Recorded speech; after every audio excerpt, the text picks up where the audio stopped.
Olá, me chamo Bianca e sou bolsista do PET de Ciências Sociais da Universidade Federal do Ceará e este é mais um episódio da nossa série de podcasts preparativos para a prova escrita do mestrado em Antropologia da Unilab UFC.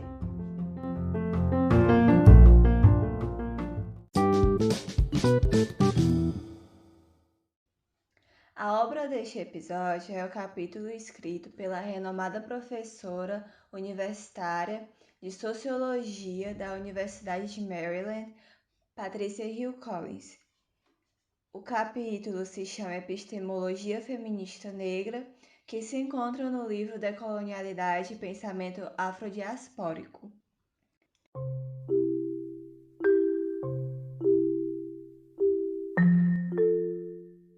Patricia Hill Collins, em seu capítulo, nos apresenta a teoria feminista negra, que é uma teoria crítica que reflete os interesses das mulheres negras. Por ser uma teoria social crítica que foge das estruturas de validação do conhecimento ocidental, a teoria feminista negra é uma teoria distorcida e excluída desses espaços de dominação, o que o torna um pensamento especializado e subjugado. Por causa dessa exclusão, dessa supressão de suas ideias por homens brancos, as mulheres negras passaram a se expressar através da arte, da música, da literatura, e elas desenvolveram um ponto de vista a partir de formas alternativas para buscar a validação do seu pensamento. Para entender essas epistemologias antagônicas, a Collins nos traz a diferenciação de epistemologias, paradigmas e metodologias. Os paradigmas, eles abrangem abordagens interpretativas. Já a metodologia se refere a como uma pesquisa deve ser conduzida e como aplicar os paradigmas interpretativos. Já a epistemologia, o nível epistemológico, determina quais questões são dignas de serem investigadas, quais abordagens interpretativas vão ser utilizadas para analisar as evidências e qual será a finalidade do conhecimento que será derivado daí. Ou seja, as escolhas epistemológicas não são neutras. A partir disso, a Collins começa a questionar como são determinadas as verdades que irão prevalecer. Os processos de validação dessas verdades refletem os interesses políticos dos homens brancos da elite, pois essa esfera é controlada por esse grupo. Porém, nem sempre essas instituições de validação têm somente homens brancos da elite no poder. Grupos marginalizados são recrutados para a manutenção dessa esfera que somente valida os interesses políticos dos homens brancos. Então, uma vez que uma formulação é apresentada como verdade para essas bancas avaliadoras, ela é submetida à apreciação de um conjunto de especialistas que possuem experiências moldadas por sua localização interseccional. Após passar por essa apreciação, a formulação, quando se distancia das crenças predominantes, ela recebe menos ou nenhum crédito. O pensamento feminista negro, ele é freado pelo processo de validação, pela falta de acesso das mulheres negras a postos acadêmicos de maior influência. Então, como dito antes, as mulheres negras precisaram recorrer a processos alternativos de validação. E as mulheres negras que conseguiram as credenciais acadêmicas se depararam com pressões para legitimar o sistema moldado a partir do pensamento do homem branco da elite. Pois legitimando esse sistema, as mulheres negras recebiam uma recompensa. Já aquelas que escolhiam desafiar corriam o risco de ser colocadas sob vigilância ou condenadas ao ostracismo. As acadêmicas negras que persistem em rearticular um ponto de vista de mulheres negras, elas se deparam com a potencial rejeição, em termos epistemológicos, daquilo que os homens brancos afirmam ser o conhecimento, a verdade absoluta. Ou seja, há uma diferença em como pesquisadoras negras observam mulheres negras mães e como homens pesquisadores brancos enxergam as mães negras. Então, as mulheres negras, elas não são vistas como testemunhas confiáveis da sua própria experiência.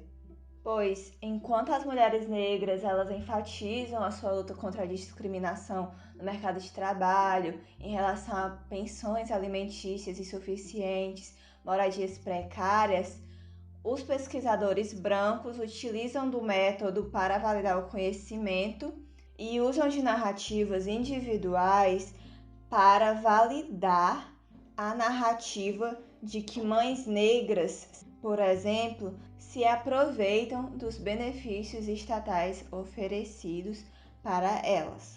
Por isso, muitas pesquisadoras negras acabam recorrendo à metodologia positivista.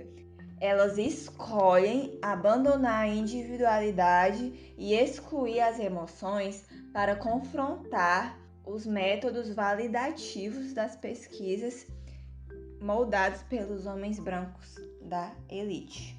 As mulheres negras, sociólogos dos anos 70, elas fizeram o uso dos métodos do positivismo e, ao mesmo tempo, elas questionavam esses métodos quando aparecia a oportunidade, pois elas precisavam usar essas ferramentas para ter o seu pensamento e as suas pesquisas validadas. E a partir disso, a Patricia Hill Collins, ela nos apresenta, ela nos mostra como a epistemologia negra ela é consolidada e validada, pois diferente da epistemologia ocidental, a epistemologia feminista negra ela é consolidada e validada coletivamente, não individualmente. E ela nos traz pontos específicos de como a epistemologia feminista negra ela é validada. Por exemplo, a experiência vivida como critério de significação. Muitos veem, mas poucos sabem.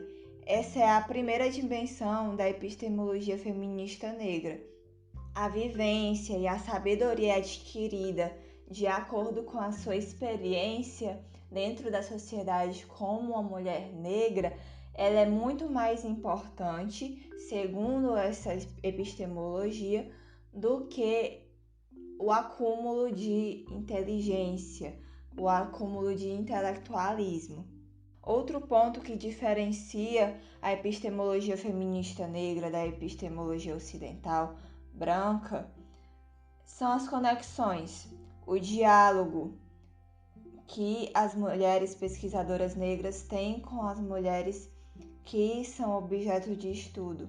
E ela traz a Bell Hooks para exemplificar isso. Ela traz a seguinte frase: o diálogo implica uma conversa entre dois sujeitos, não o discurso do sujeito e o objeto. É um discurso humanizante que desafia e resiste à dominação. Esse diálogo e essa conversa entre os sujeitos, entre pesquisadora e a comunidade de mulheres negras, essa é uma humanização no contexto comunitário. E a Patricia Hill Collins nos diz que isso tem raízes nas tradições orais da África, tradições herdadas pelos afro-americanos.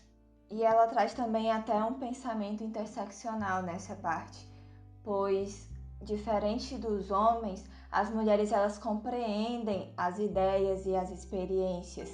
Elas buscam um tipo diferente de autonomia, baseado na conectividade, enquanto os homens eles buscam uma autonomia baseada na separação, tanto homens negros quanto homens brancos.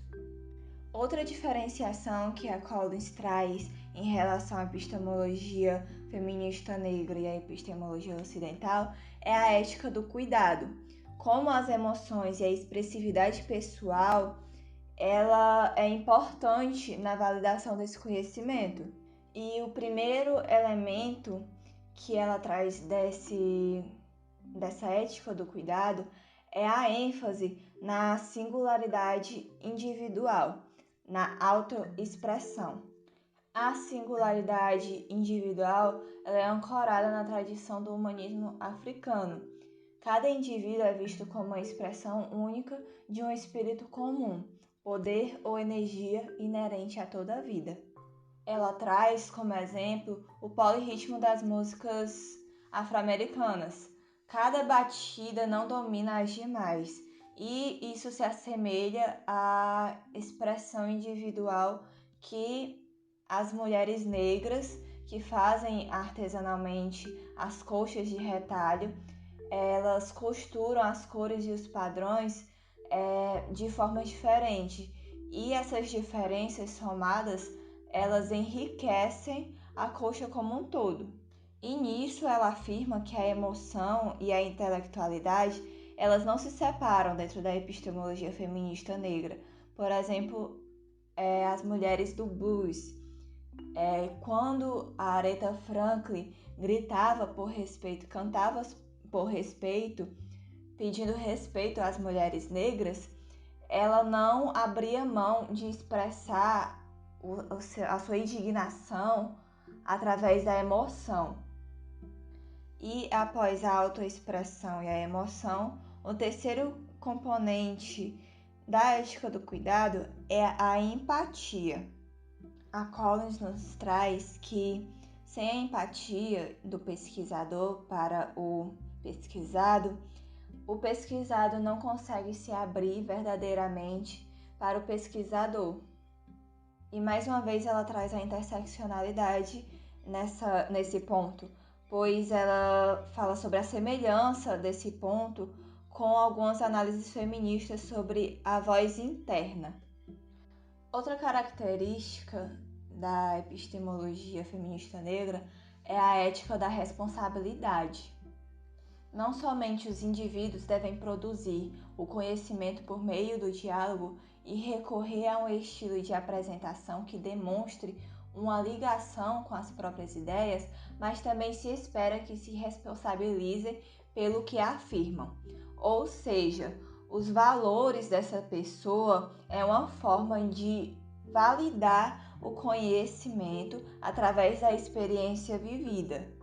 E ela apresenta um exemplo extraído de uma aula ministrada por ela, uma aula de graduação, onde todas as estudantes eram mulheres negras.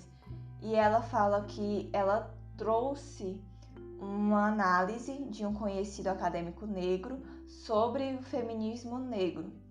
E em vez de remover o acadêmico de seu contexto para verificar a racionalidade de sua tese, as alunas elas pediram informações sobre a biografia do autor. Elas se interessaram de saber sobre a particularidade da vida desse autor, como era a sua relação com mulheres negras, qual o seu estado civil e qual a sua posição em termos de classe social. Ou seja, os valores desse acadêmico negro também foram importantes para que essas mulheres analisassem a sua tese. Os movimentos sociais dos anos 50, 60 e 70, eles impulsionaram uma mudança no clima intelectual e político nos Estados Unidos. Em comparação com as décadas anteriores, as mulheres negras elas passaram a se tornar autoridades no que diz respeito a promover o pensamento feminista negro e a busca por conhecimento dentro da academia. Porém, as mulheres negras que transitam entre os dois espaços, o acadêmico branco e o espaço da epistemologia feminista negra, elas encontram uma dificuldade para levar esse pensamento, essa epistemologia, para as epistemologias ocidentais, traduzir de forma que essas epistemologias ocidentais compreendam o que elas querem passar através da epistemologia feminista negra. E essa tradução é uma tradução que não só a epistemologia feminista negra, as mulheres negras, encontram dificuldade de traduzir. Outras epistemologias antagônicas, por exemplo, epistemologias indígenas, epistemologias latino-americanas, também encontram essa dificuldade, pois as opressões que as mulheres negras enfrentam, elas colocam as mulheres negras em um ponto de vista diferente. As mulheres negras, elas têm uma visão diferente sobre a realidade, assim como as outras epistemologias. E essas epistemologias alternativas e a sua capacidade de colocar em xeque o que a epistemologia dominante validou de conhecimento anteriormente é o que torna essas epistemologias tão ameaçadoras para os validadores de conhecimento, os validadores que trabalham para a manutenção desse sistema branco elitista.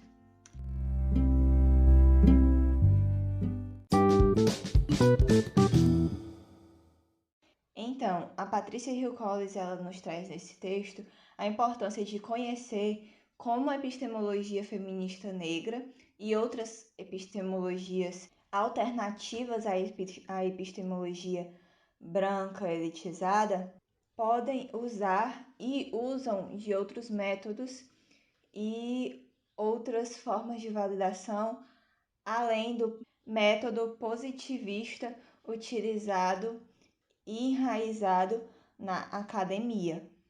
Ela também nos falou sobre os desafios que essas mulheres negras que desenvolveram o pensamento feminista negro enfrentaram e enfrentam até hoje para a validação do seu conhecimento.